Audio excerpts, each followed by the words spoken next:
नमस्कार, म बबिता। नेप्लिज टेस्टमा यहाँहरूलाई स्वागत छ। आजको हाम्रो रेसिपी हो fried onion. Normally fried onion चाहिँ बिरयानी बनाउन, गार्निसिङ गर्न र कुनै पनि परिकारलाई स्वादिलो बनाउनको लागि प्रयोग गरिन्छ। घरमा नै तेल र प्याजबाट मात्र बन्ने easy and simple fried onion बनाउन सुरु गरौँ है त। सबैभन्दा पहिला प्याजलाई माथिको र तल्लो भाग काटेर छिल्नुपर्छ।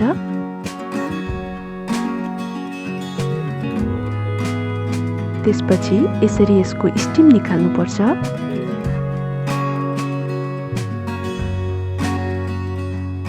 प्याजलाई 20 पटक काटेर यसरी मसिनो हुने गरी स्लाइस गर्नुपर्छ।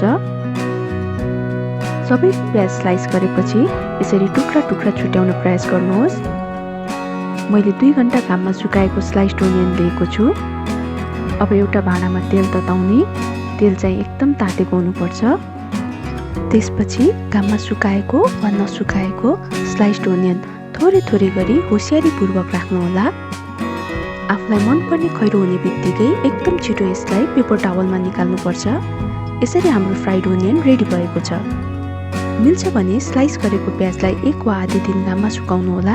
नसुकाउँदा पनि फरक पर्दैन, तर सुकाएको प्याज चाहिँ छिटो फ्राई हुन्छ। यसलाई फ्राई गर्दा सुरुमा खैरो हुन टाइम लाग्छ, तर एकचोटि यो खैरो हुन सुरु भएपछि डढ्ने पोसिबिलिटी धेरै हुन्छ। त्यसैले ध्यान दिएर छिटो निकाल्नुपर्छ। फ्राइड ओनियनलाई आफूले चाहेको रेसिपीमा युज गर्नुहोस्। Thank you for watching. Please like, share, subscribe and comment.